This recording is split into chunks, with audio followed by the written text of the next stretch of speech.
Seorang hamba tidak masuk surga dengan amalnya, tetapi seorang hamba masuk surga karena rahmat Allah Subhanahu wa taala, dan rahmat Allah bisa didapatkan dengan hal-hal seperti ini.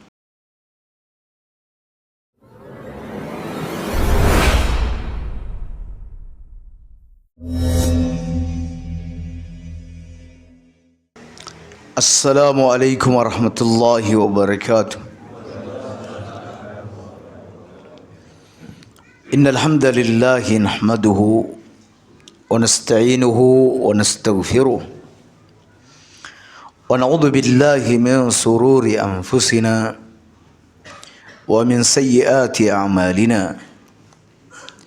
May yahdihillahu fala mudilla lahu wa may yudlil fala hadiya lahu. Asyhadu an la ilaha illallah wahdahu la syarika lahu واشهد ان محمدا عبده ورسوله. قال الله تعالى: يا ايها الذين امنوا اتقوا الله حق تقاته ولا تموتن الا وانتم مسلمون. اما بعد، الحمد لله على نعمته تتم الصالحات. Kaum muslimin, diceritakan dalam satu athar bahwa Umar bin Khattab pernah dilalui oleh seseorang, lalu orang itu mengucapkan salam kepada Umar, dan Umar menjawab salamnya. Lantas Umar bertanya kepadanya, "Kaifa anta?" Apa kabarmu? Bagaimana kondisimu?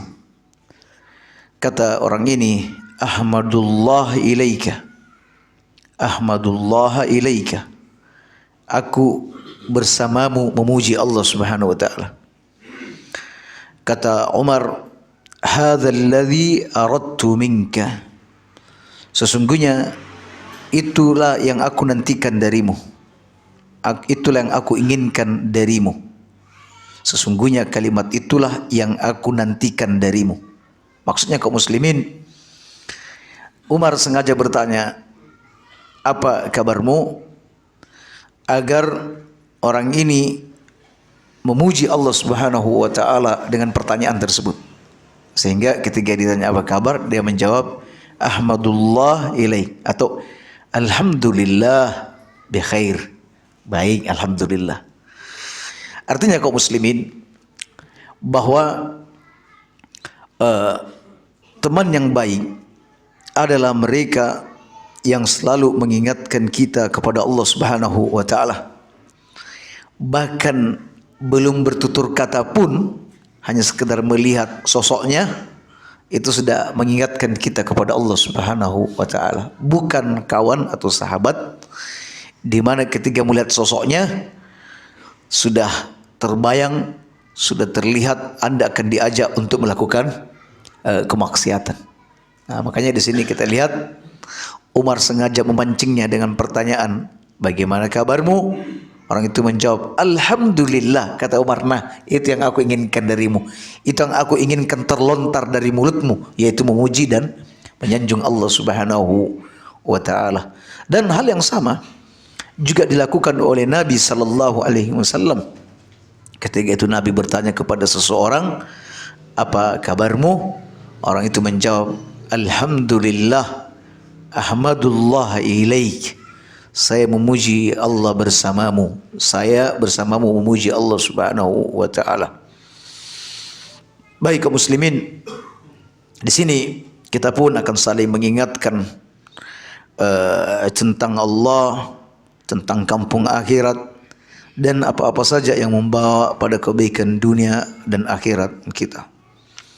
Kita masih ada dalam pembahasan tentang doa-doa pilihan yang diambil dari doa Nabi sallallahu alaihi wasallam. Tentu ketika Imam Al-Bukhari memasukkan doa-doa tersebut ke dalam kitabnya ini, itu adalah doa-doa yang beliau anggap sebagai doa-doa terbaik. Hadis 672.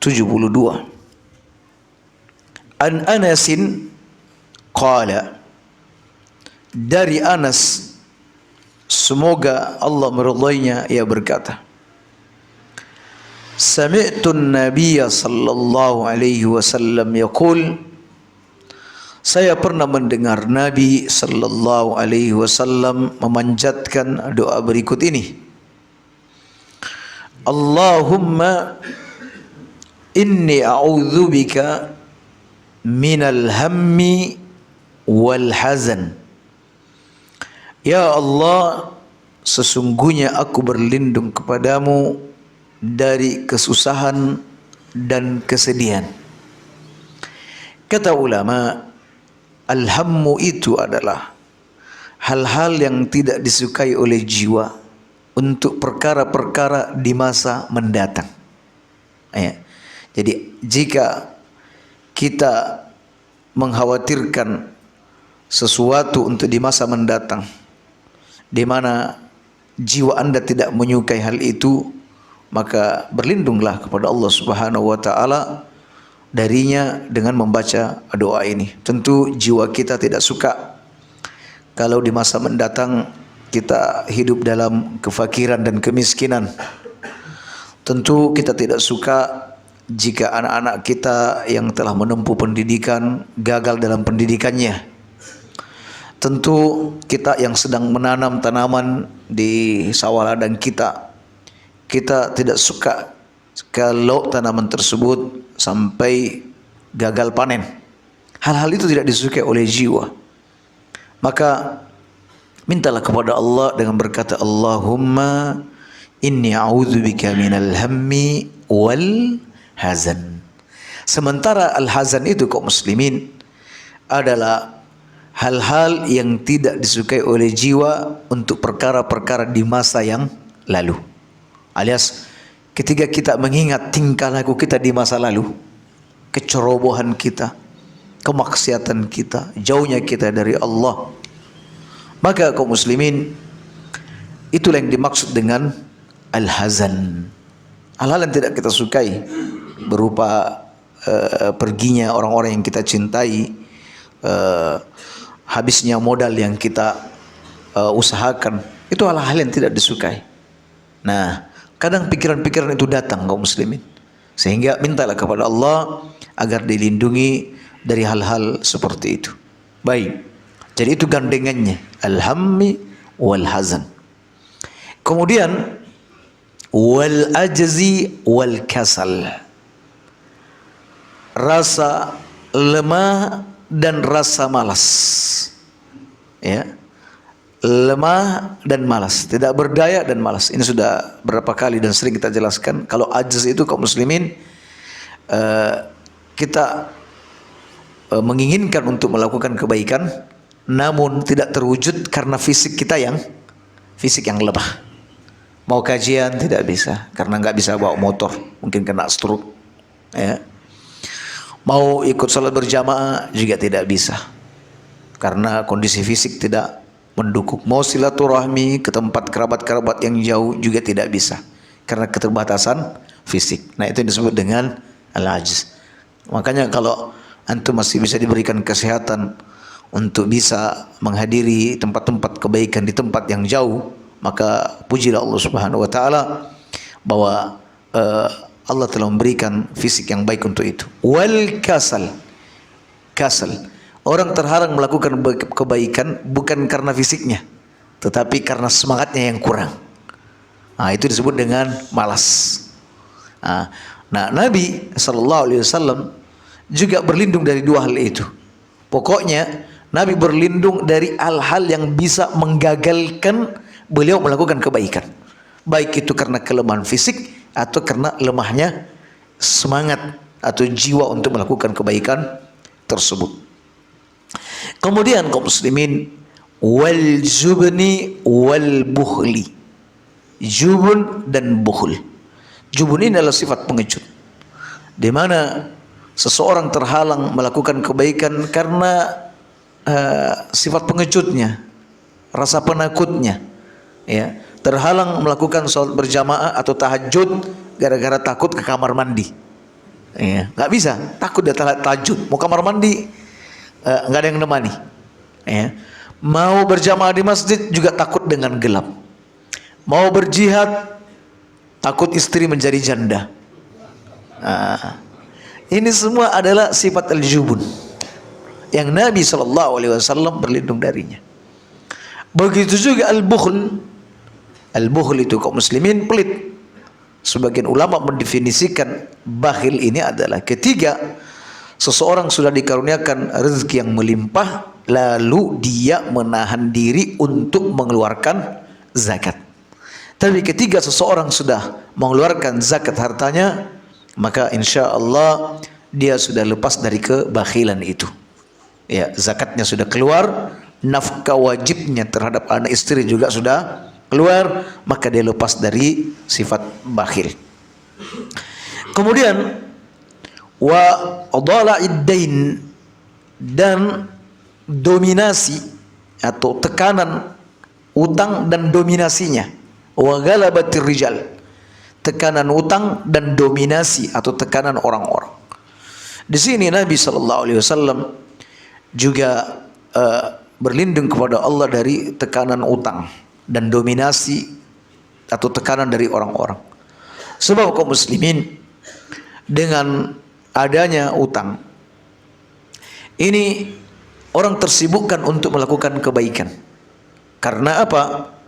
Karena ya utang itu beragam. Ada utang yang ringan, ada utang yang jatuh temponya masih jauh, ya.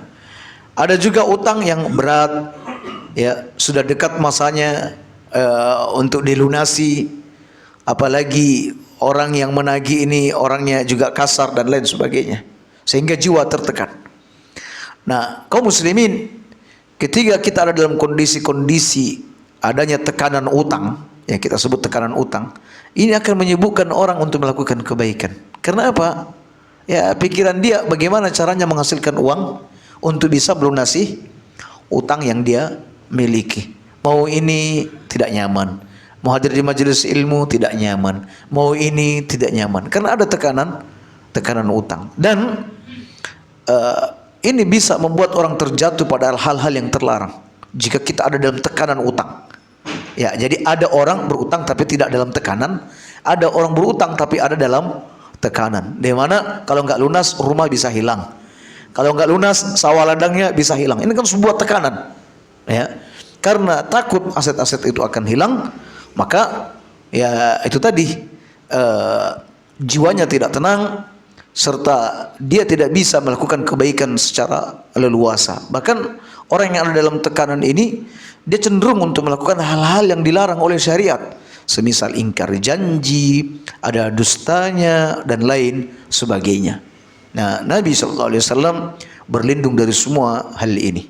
Jadi al-hammu wal hazan wal ajz wal kasal wal jubn wal bughl dan dhala'ud dain wa ghalabatir rijal. Ya, baik. Kemudian kaum muslimin, hadis berikutnya, an Abi Hurairah radhiyallahu anhu qala, dari Abu Hurairah semoga Allah meridhoinya, ia berkata, kana min du'ain Nabi sallallahu alaihi wasallam, di antara doa yang sering dipanjatkan oleh Nabi sallallahu alaihi wasallam adalah Allahumma ighfirli ma qaddamtu wa ma akhartu. Ya Allah, ampuni dosa-dosaku terhadap apa yang telah lalu maupun yang aku lakukan, maupun yang akan aku lakukan. Ampuni dosa-dosaku yang terdahulu dan yang akan aku lakukan. Kata sebagian ulama, Nabi memanjatkan doa ini ketika beliau belum tahu kalau dosa-dosa beliau yang akan datang itu sudah diampuni oleh Allah Subhanahu wa taala. Nabi tidak ada pengetahuan tentang itu. Ya. Namun jika melihat bahwa doa ini sering dipanjatkan oleh Nabi bukan di awal-awal kenabian beliau, Bahkan di penghujung kehidupan beliau juga biasa mendoakan ini. Ya, biasa memanjatkan doa seperti ini. Ini menunjukkan bahwa bukan Nabi tidak mengetahui. Nabi tahu itu. Tetapi Nabi SAW selalu memanjatkannya sebagai bentuk ketawaduannya dan juga untuk mengajarkan kepada umat bahwa beginilah doa yang terbaik yang dipanjatkan seorang hamba. Jadi tidak tanggung-tanggung. Bukan cuma dosa yang terdahulu yang minta diampuni, tetapi dosa yang akan datang, ya, yang akan dilakukan juga minta untuk diampuni. Subhanallah. Kenapa hamba ini berani berdoa seperti ini? Wong belum melakukan kok sudah minta. Belum terjatuh dalam dosa minta diampuni.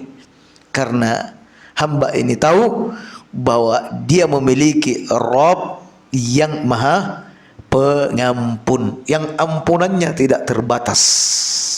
Ya, baik dosa-dosa yang terdahulu, bahkan dosa yang belum dia lakukan dan bakal dia lakukan. Karena dia tahu bahwa dia adalah hamba yang sebagaimana dikatakan oleh Allah, wahai hambaku, sesungguhnya engkau ini selalu berbuat dosa baik di waktu malam ataupun di waktu siang.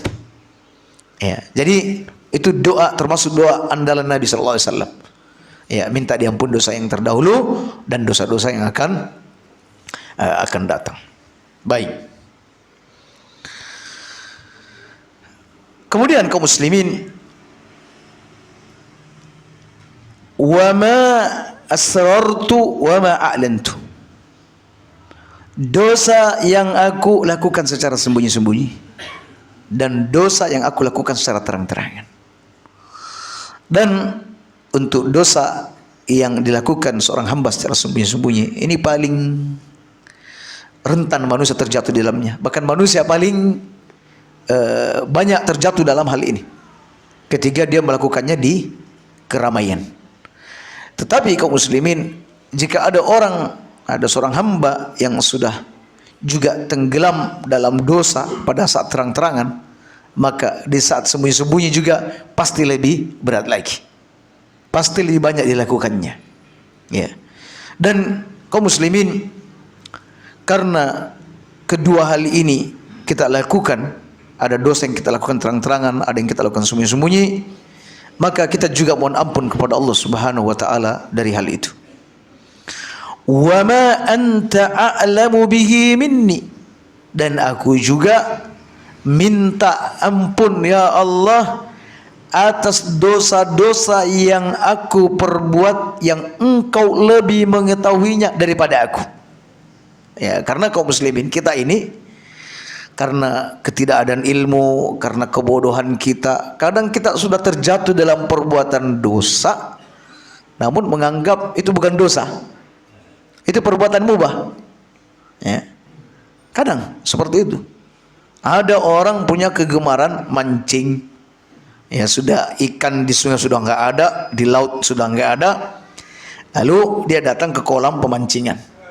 Nah, karena sudah nggak ada, sudah ikan di kanan kiri sudah nggak ada, datang ke kolam pemancingan, bayar 10-20 ribu untuk durasi waktu sejam atau 2 jam.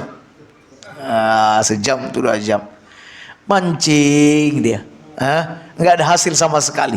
Mungkin dapat satu, itu pun mungkin ikannya kesasar. Dapat, ya, dia pulang hanya dengan membawa seekor ikan, atau bahkan mungkin tidak mendapatkan, atau mungkin dapat banyak, yang mana nilai ikan ini mungkin nilainya 100 ribu. Ya, jadi orang ini bisa untung, bisa buntung, bisa untung, bisa rugi. Ya, sudah keluar 20 ribu nggak dapat ikan sama sekali. Kalau uang 20 ribu ini dibawa ke pasar, sudah pasti dapat ikan, mungkin setengah kilo atau 1 kilo, tergantung jenis ikannya. Itu kan pasti.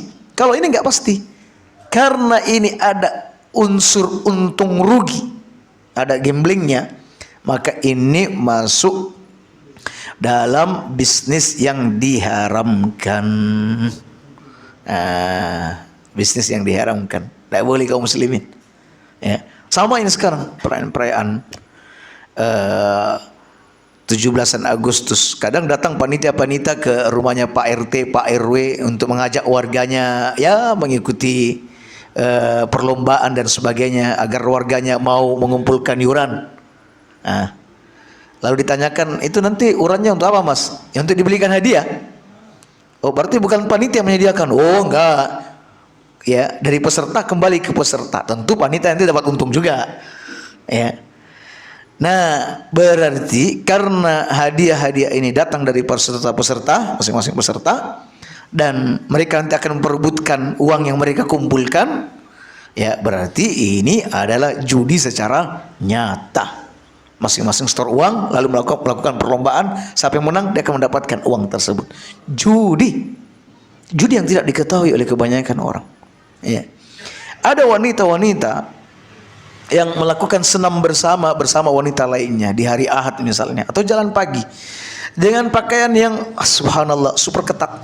Ya mungkin dikasih ada sedikit tutupan lah, berapa sejengkal dari ini, dari pusar ke bawah.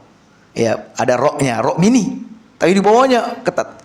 Lalu mereka bersenam lewat di jalan-jalan, tapi sampai pakai jilbab. Bagi mereka ini syar'i. Bagi mereka sebagian ini syar'i. Dan tidak merasa itu adalah dosa. Ya, ini karena ketidaktahuan dia. Ini karena kebodohan dia. Padahal pakaian model seperti itu ya juga dosa. Jelas loh. Nabi bersabda bahwa sinfani lam arahuma. Ada dua kelompok manusia yang belum pernah kulihat. Salah satu diantaranya adalah nisaun kasiyatun ariyatun. Wanita berpakaian tapi telanjang. Nah kata ulama, berpakaian telanjang ini maknanya banyak. Satu, ada dalam makna majas. Makna majas itu kiasan wanita yang sudah dicukupi oleh Allah, ya berbagai kenikmatan dari suaminya, sudah dibelikan pakaian yang melimpah, makanan yang melimpah, tempat layak, tempat tinggal yang layak, tapi dia tidak bersyukur kepada Allah Subhanahu wa taala. Nah, ini dilaksanakan berpakaian tapi telanjang. Namun sebagian ulama mengatakan berpakaian tapi telanjang ini menutup sebagian auratnya dan membiarkan sebagian aurat terbuka. Itu berpakaian tapi telanjang. Atau menutup seluruh auratnya tetapi nerawang. Ini juga telanjang. Atau menutup seluruh auratnya tetapi membentuk lekak-lekuk tubuhnya. Ini juga namanya telanjang. Nah kata Nabi, wanita-wanita seperti ini la yadkhulnal jannah, gak bakal masuk surga. Ya, gak bakal masuk surga. Ditambah lagi kaum muslimin dengan tampilan-tampilan ala jahiliyah, ya, dengan riasan-riasan ala jahiliyah, ditambah lagi dengan parfumnya, ditambah lagi dengan sanggulnya, ditambah lagi dengan ini. Mereka menganggap bahwa itu bukan perbuatan dosa, ya, karena ketidaktahuan mereka. Ya. Ya, baik. Seperti yang kita singgung pagi tadi, ya, di mana ketika majelis ulamanya Jawa Timur dipertemukan dengan pebisnis sound horeg, ya, kok pebisnis sound ini, ya, terlihat dia menjidal, ya, para ulama-ulama mereka sendiri, ya, dibantah habis-habisan dengan berbagai argumen, dan argumennya argumen yang hanya ada di logika mereka, ya. Jadi sengit betul perdebatan itu. Satu pakai dalil, yang satunya alasan karena bisnis. Ya. Nah seperti itulah. Itu karena kejahilan kaum muslimin. Itu jahil. Bagaimana dia bisa membantah dalil-dalil hanya karena urusan bahwa jika sound horeg itu haram, kata dia, bagaimana nasibnya pemilik sound, pengusaha sound, bagaimana kelanjutan pendidikan anak-anaknya, begitu juga bagaimana dengan kehidupan istrinya. Ini kan muslim yang bermental lemah, ya. Ini mentalnya orang terjajah, ya. Dimana dia merasa bahwa ketika meninggalkan sesuatu yang diharamkan oleh Allah Subhanahu wa taala, dunia ini sudah kiamat, ya. Kalau dia sudah terlibat di dalamnya dan menghentikan mata pencarian itu, dunia kiamat, dia akan mati, anak-anaknya akan mati. Iya, tidak seperti itu kaum muslimin. Jadi itulah yang dimaksud bahwa aku juga meminta pengampunan kepadamu ya Allah dari dosa yang tidak aku ketahui. Jadi kadang karena ketidakadaan ilmu sehingga perbuatan dosa kita anggap sebagai perbuatan mubah. Atau kadang kita menambah atau mengurangi amal yang semestinya dilakukan sesuai dengan takaran dan ukurannya. Malah kita kurangi dan kita tambahkan. Ya bisa saja karena mungkin lupa, misalnya di saat sholat pikirannya melayang ke sana kemari sehingga jumlah rakaatnya lupa, ya lupa. Bahkan zikir-zikirnya pun juga banyak yang terlalaikan. Tahu-taunya pas sudah salam baru ikut salam, baru sadar setelah dekat salam. Nah juga kadang melakukan candaan-candaan yang dianggap ini mubah, padahal sebenarnya itu bukan perkara mubah. Itu mengolok-olok syiar-syiar dari agama. Ya. Jadi canda tentang jenggot seseorang lah, canda tentang pakaian seseorang, canda ya apalah itu candaan-candaan yang tidak sesuai dengan syariat. Bercanda tentang malaikat lah. Ya kebingungan menanyai seseorang karena terlalu banyak yang berkunjung di kuburannya. Ya. Dan lain sebagainya. Candaan-candaan ini dianggap mubah, padahal candaan-candaan ini bisa menjerumuskan seorang dalam kebinasaan. Nah oleh karena itu minta kepada Allah agar diampuni dosa-dosa yang ia tidak ketahui namun diketahui oleh Allah Subhanahu wa taala. Kemudian Nabi berkata, innaka antal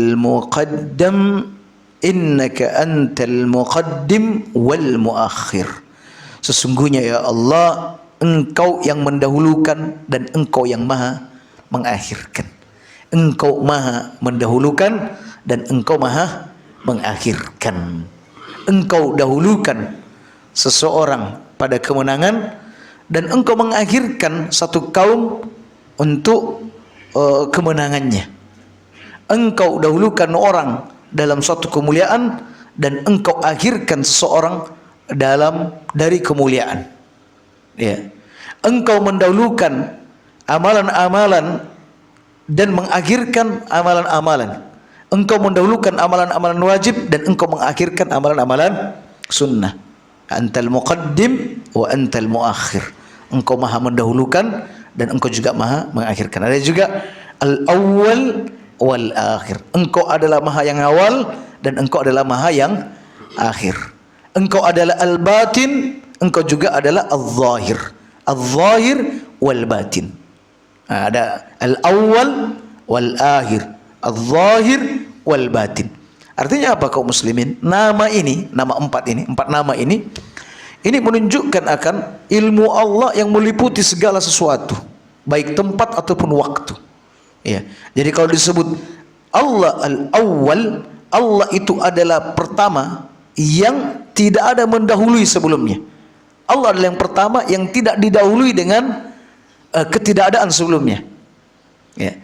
Kalau ada sesuatu yang sebelum Allah, berarti ada ilmu Allah yang tidak diketahui. Ada yang tidak diketahui oleh Allah, sesuatu yang ada sebelum Allah. Ya. Allah adalah yang maha akhir. Yakni tidak ada sesuatu pun yang abadi, yang berakhir, yang bertahan melainkan Allah Subhanahu wa taala. Ya, kalau ada yang abadi selain Allah, ada setelah Allah, berarti ada ilmu yang tidak diketahui oleh Allah, yaitu orang yang datang setelahnya. Begitu juga Allah al-zahir, Allah yang paling di atas. Ya, seandainya ada yang paling di atas dari Allah, berarti ada sesuatu yang terluput oleh Allah Subhanahu wa taala yang ada di atasnya. Dan Allah adalah al-batin. Allah mengetahui yang paling tersembunyi. Ya, Allah mengetahui yang paling tersembunyi. Nah, baik kaum muslimin. Jadi ini diantara doa Nabi, masya Allah. Ini doa yang patut juga kita panjatkan, yaitu minta dosa-dosa yang terdahulu dan yang akan datang diampuni. Minta dosa-dosa yang kita lakukan secara terang-terangan dan sembunyi-sembunyi yang kita lakukan. Minta juga agar dosa-dosa yang kita lakukan atas dasar ketidaktahuan kita karena kelalaian kita itu juga diampuni. Dan setelah itu kita memuji Allah dengan berkata, antal muqaddim wal muakhir, la ilaha illa anta, dan tidak ada ilah yang berhak diibadahi melainkan engkau. Baik. Kemudian doa berikutnya kaum muslimin dari Abdullah, ia berkata, Abdullah bin Mas'ud, kana an-nabiy sallallahu alaihi wasallam yad'u.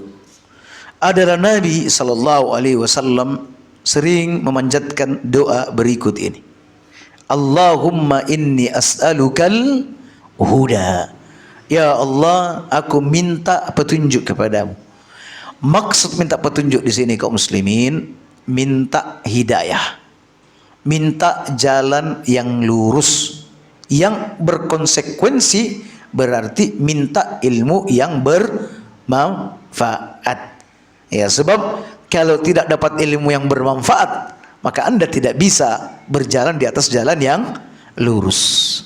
Nah, jadi apa yang Anda panjatkan selama ini, aku minta petunjuk, itu artinya Anda minta diberi jalan yang lurus. Ya. Kemudian wal afaf. Ya. Wal afaf. Afaf ini adalah kesucian diri. Maksudnya adalah keterjagaan dari melakukan hal-hal yang dilarang oleh Allah Subhanahu wa taala. Di mana dia terhindarkan dari hal-hal yang tidak halal, sehingga hati dan jiwa dia menjadi baik dan bersih. Nah, itu al-afaf. Jadi al-afaf itu minta kesucian diri. Maksud kesucian diri itu minta agar dijaga dari melakukan hal-hal yang dilarang oleh Allah Subhanahu wa taala. Dan orang itu kaum muslimin, semakin dia menghindari apa yang dilarang oleh Allah Subhanahu wa taala, semakin dia menghindari hal-hal yang diharamkan oleh Allah Subhanahu wa taala, baik untuk zahirnya ataupun untuk batinnya, maka jiwanya akan menjadi bersih. Kemudian yang ketiga, wal ghina.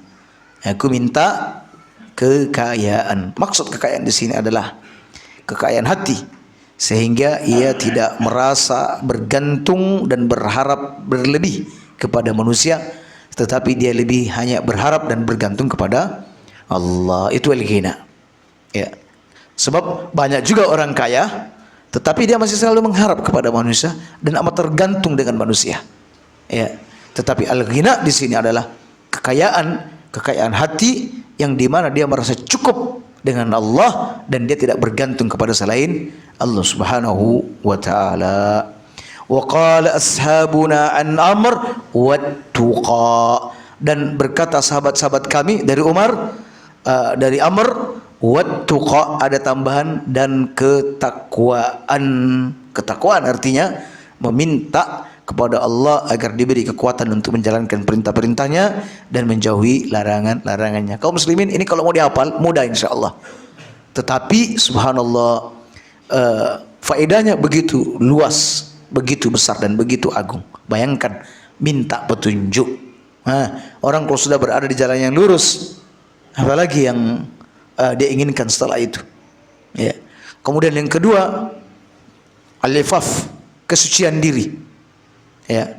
Kemudian yang ketiga, al-ghina. Ya, jadi al-ifaf itu kaitannya dengan batin, al-ghina juga kaitan batin dan luar batin. Kemudian wat-tuqa, dan ketakwaan. Kalau ini sudah dimiliki oleh seorang hamba, maka rahmat Allah sudah semakin dekat kepada hamba ini. Dan inilah yang mendatangkan, dan inilah sebab-sebab mendatangkan rahmat Allah Subhanahu wa taala. Dan ingat, seorang hamba tidak masuk surga dengan amalnya, tetapi seorang hamba masuk surga karena rahmat Allah Subhanahu wa taala. Dan rahmat Allah bisa didapatkan dengan hal-hal seperti ini. Ya. Bagaimana mau rahmat turun kepada orang yang menyimpang jalannya? Bagaimana rahmat akan turun kepada orang yang kotor jiwanya? Bagaimana rahmat akan turun kepada orang yang selalu menggantungkan harapannya, keinginannya seluruhnya kepada manusia? Bagaimana Allah Subhanahu wa taala akan memberikan rahmatnya kepada orang yang selalu berkubang dalam kemaksiatannya dan jauh dari menjalankan perintah-perintah Allah Subhanahu wa taala. Mintalah 4 ini kaum muslimin, karena 4 ini paling sering diminta oleh Nabi sallallahu alaihi wasallam, dan para sahabat juga sering mengamalkan doa ini. Baik. Kemudian berikutnya, An Sumamah bin Hazan, ia berkata, kata Sumamah, sami'tu syaikhan yunadi bi'a'la sautihi. Saya pernah mendengar ada bapak tua berseru dengan suaranya yang tinggi. Berseru dengan suara tinggi. Dia sedang berdoa. Ya.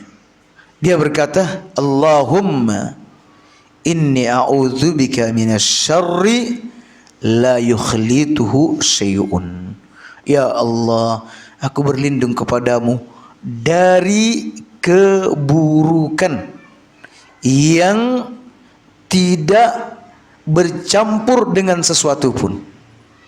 Ya, maksudnya apa kaum muslimin? Minta agar keburukan yang dia lakukan itu tidak bercampur dengan satu kebaikan pun yang dia miliki. Ya.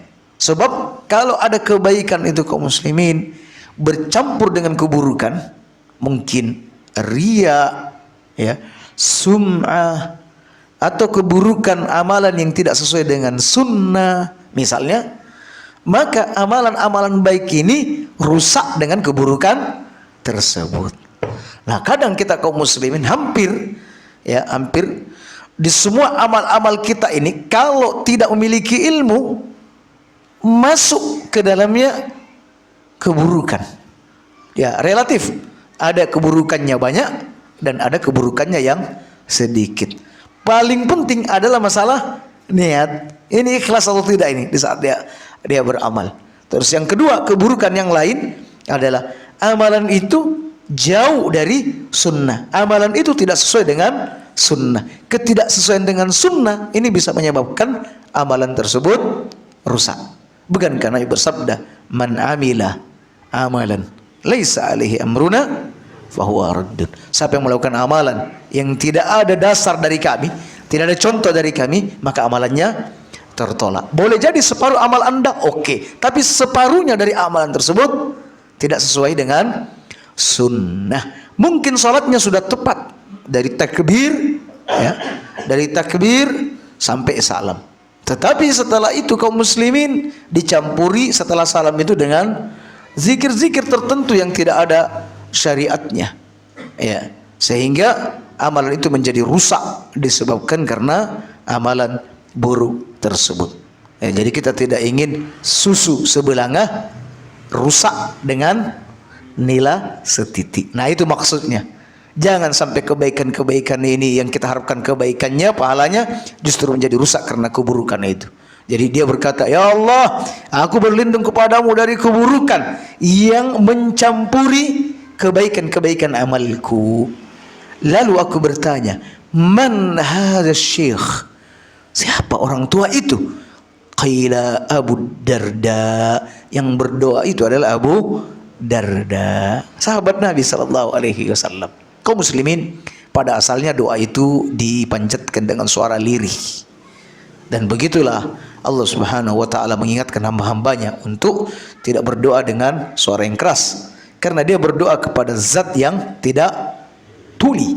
Begitu juga Nabi sallallahu alaihi wasallam mencontohkan dan menganjurkan kita untuk berdoa dengan suara yang lirih. Lalu mengapa ada sahabat meninggikan suara seperti ini?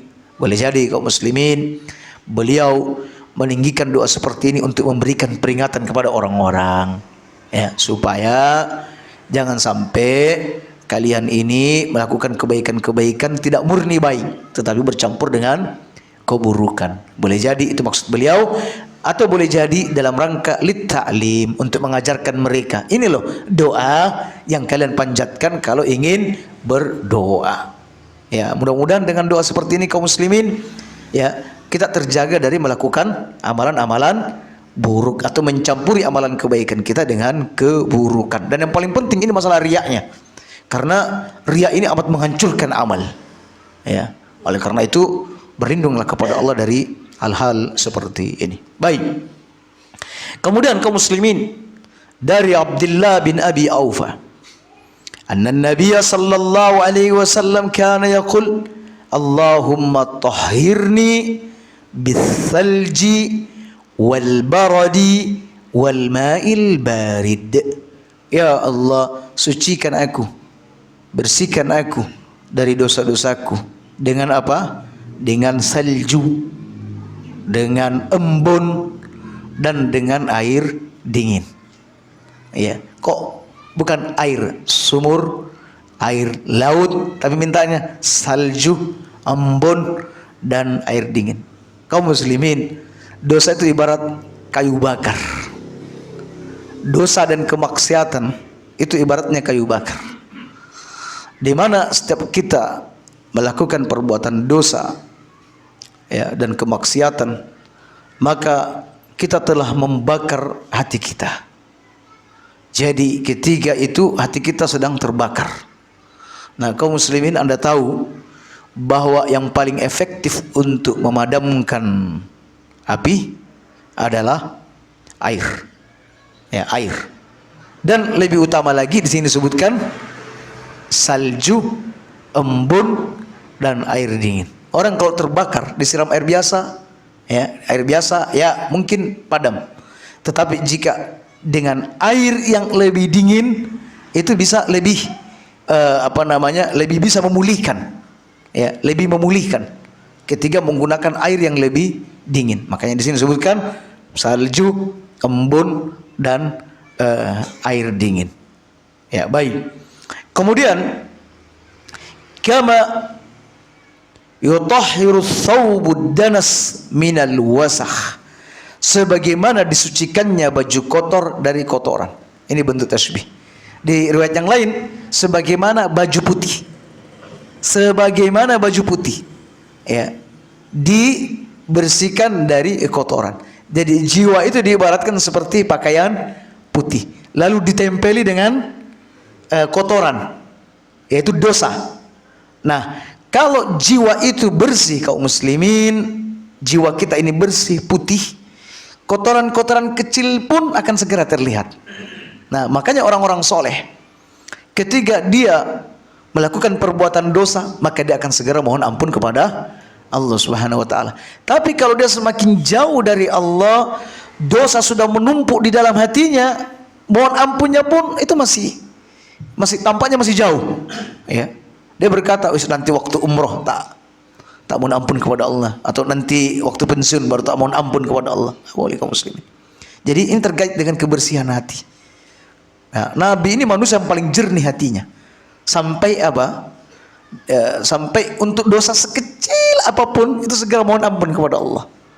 Jadi jiwa itu kaum muslimin kalau semakin dekat kepada Allah, dia seperti diterangi lampu, ada cahayanya.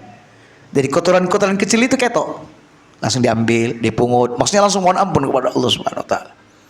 Tetapi jiwa itu kalau jauh dari Allah, lampunya redup, ya, atau mungkin pedot, ya, mungkin, ya, ada di situ seonggok sampah nggak ketok, nggak terlihat sama sekali. Karena apa? Hatinya sudah gelap. Oleh karena itu jangan biarkan hati itu gelap kaum muslimin. Setiap ada dosa yang Anda perbuat, segera hapus, minta kepada Allah agar dihapus. Nah, jadi di sini Nabi minta sebagaimana kain putih dibersihkan dari kotoran. Sebab ini kalau hati ini menghitam lalu masuk kotoran, itu nggak kelihatan, nggak kelihatan. Nah, karena tidak kelihatan, merasa bahwa tidak memiliki dosa, akhirnya jarang juga minta ampun. Kadang minta ampunnya hanya sekedar rutinitas saja, nggak masuk di hati, ya, sekedar kalau tasawuf Rabbighfirli, tapi tidak hadir di hatinya bahwa dia memang meminta ampunan kepada Allah Subhanahu wa taala. Jadi berdoa tidak boleh dengan hati yang lalai. Kalau hanya sekedar terucap tapi hatinya lalai, maka doa ini tidak bisa memberikan manfaat apapun. Ya, dan ini sudah pernah kita bahas tentang bahayanya, ya, doa yang keluar dari jiwa yang lalai. Ya. Jadi Ketika meminta kepada Allah, ingat, hati itu harus terkonek. Bahwa Anda memang memintanya bersungguh-sungguh, bukan hanya sekedar diucapkan di mulut. Nah, demikian kaum muslimin. Kemudian beliau melanjutkan, Allahumma rabbana lakal hamd. Wahai Tuhanku, segala puji bagimu. Mil as-sama'i wa mil al-ard. Sepenuh langit, sepenuh bumi, wa mil ma syi'ta min syai'in ba'du. Dan sepenuh apa yang terdapat di antara keduanya, dan sepenuh apa yang engkau kehendaki. Jadi ibaratnya kalau pujian ini ya difisikkan, maka pujian ini memenuhi langit. Hebatnya zikir pujian ini, alhamdulillah. Alhamdulillah. Ya. Makanya kalau Anda ditanya, apa kabar? Baik Anda susah, ya, bahagia, jawab alhamdulillah bi khairin. Baik. Sebab orang mukmin itu apabila dia mendapatkan kenikmatan lalu bersyukur, baik bagi dia. Kalau dapat musibah bersabar, baik juga bagi dia. Maka dia selalu berkata alhamdulillah bi khairin. Baik, alhamdulillah. Nah, jadi kaum muslimin, kalau difisikkan alhamdulillah ini, dia memenuhi langit, memenuhi bumi, bahkan memenuhi apa yang ada di antara langit dan bumi.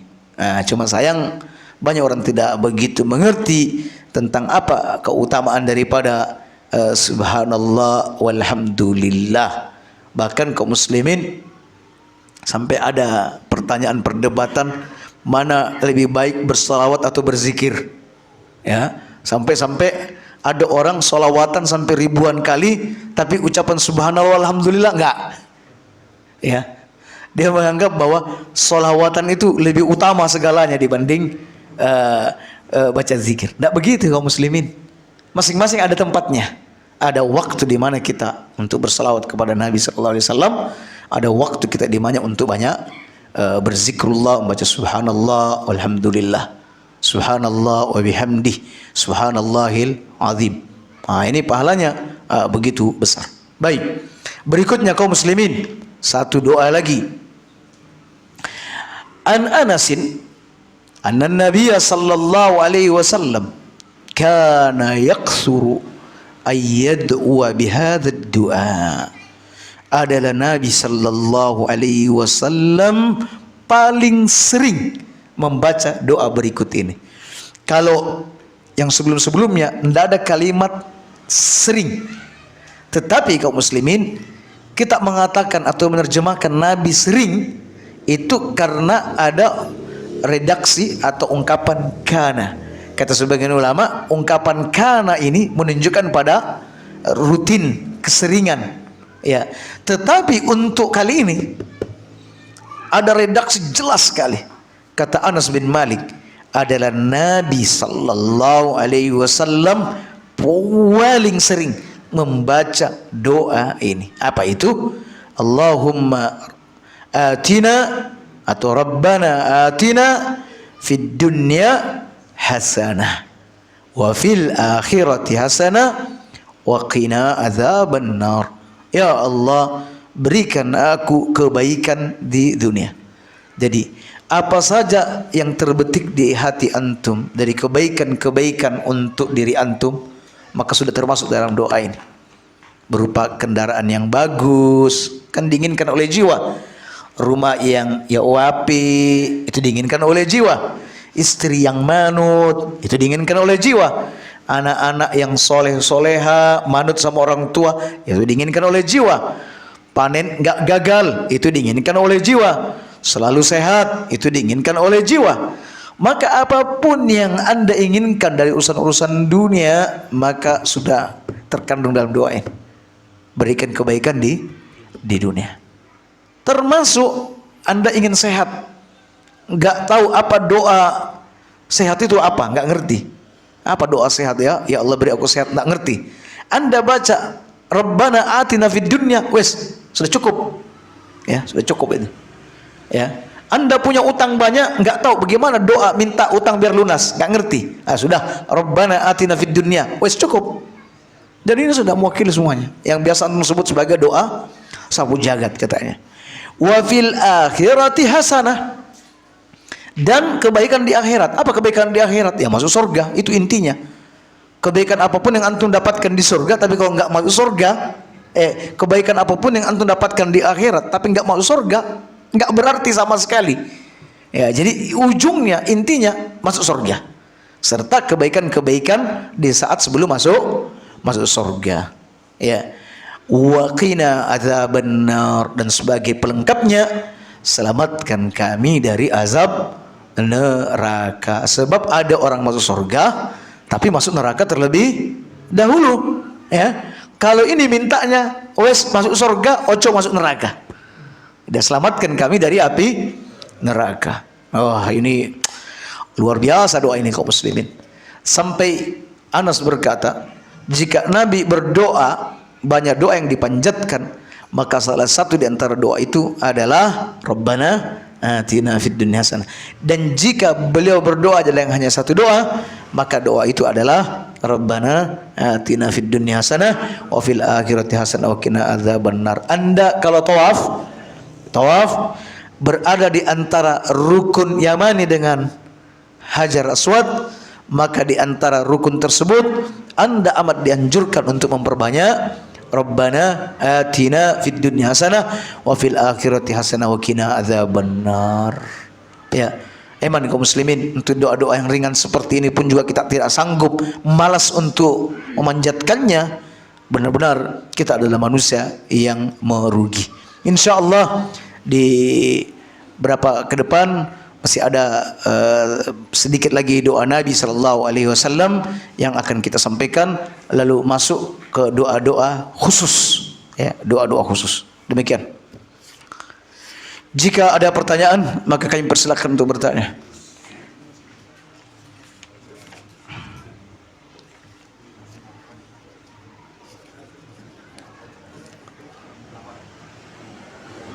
Baik, jika tidak ada, fadal. Waalaikumsalam warahmatullahi wabarakatuh. Begini Pak, saya tanya, ini kadang-kadang kita ini berdoa itu ada yang ngerti artinya doa itu, ada yang enggak Arab kan Pak. Nah, ini lebih baik mana Pak? Seandainya kita bahasa daerah atau bahasa Indonesia, terus kita pakai bahasa Arab tapi kadang-kadang nggak ngerti artinya. Itu lebih baik yang mana Pak? Pakai bahasa daerah. Tapi daerah itu campuran. Nanti yang di Rabbana atina itu kan ngerti. Mungkin ada yang lain tidak ngerti. Baik. Nah, ini gimana? Selagi doa itu Anda ambil dari doa Nabi, Anda tidak perlu tahu artinya, nggak masalah. Nggak masalah, karena di antara doa itu, aku meminta apa yang pernah diminta oleh nabimu. Boh, apa yang pernah diminta Nabi nggak ngurus, yang penting kita minta itu. Dan aku berlindung kepadamu Allah dari apa yang Nabi berlindung darimu. Nggak ngerti apa yang Nabi berlindung dari sana, yang penting kita ikut Nabi dan kita husnuzon, baik sangka bahwa semua yang dipanjatkan oleh Nabi pasti semua itu adalah baik. Ingat, tapi kalau doa-doa yang bukan dari Nabi, cuma buatannya Pak Yai, buatannya Pak Ustadz, atau buatannya konco-konco dewe, itu jangan main asal doa kalau nggak ngerti. Jangan-jangan doanya mengandung kesyirikan. Jangan-jangan doanya bukannya mendekatkan kita kepada Allah, malah semakin menjauhkan kita kepada Allah. Mending pakai doa sendiri yang pakai bahasa daerah. Tapi kalau dari Al-Quran, dari Sunnah Nabi, sudah panjatkan dengan berkata, ya, kebaikan yang terkandung dalam doa ini yang diminta Nabi, wes aku minta yang itu. Ya, maka sampai ada ucapan, aku minta apa yang pernah diminta oleh Nabimu, dan aku berlindung kepadamu dari apa yang Nabi berlindung dari. Walaupun kita tidak tahu apa saja itu. Nah, seperti itu. Baik. Jelas insyaallah. Jadi kalau itu doa-doa dari Nabi, sudah panjatkan semua, walaupun Anda tidak mengerti artinya. Dari Al-Quran, dalam ini panjatkan. Tapi kalau selain dari itu, Anda harus selektif. Kalau Anda tidak yakin betul, maka Anda berdoa dengan doa sendiri. Demikian. Baik kaum muslimin, kita cukupkan sampai di situ. Ahsantum, telah setia untuk mendengar, menyimak dengan baik. Karena di sana ada banyak majelis ilmu. Ketika ilmu disampaikan malah berisik di belakang. Ini khusyuk semua mendengar. Ini berarti tingkat pemahaman yang baik bahwa di majelis ilmu memang harus mendengar, ya, bukan ngobrol sendiri. Dan ini juga baik sangka kita di majelisnya ibu-ibu, di tempatnya ibu-ibu, tidak ada suara sama sekali terdengar dari sini, menunjukkan mereka juga khusyuk mendengar, ya. Dan jangan sampai kita ini menzalimi orang lain, ingin menyimak malah ada kita sibuk ngobrol di samping sehingga orang ini terhalang untuk mendapatkan ilmu yang semestinya dia dapatkan. Subhanakallah wa bihamdik, la ilaha illa anta astaghfiruka wa atubu ilaik. Assalamualaikum warahmatullahi wabarakatuh.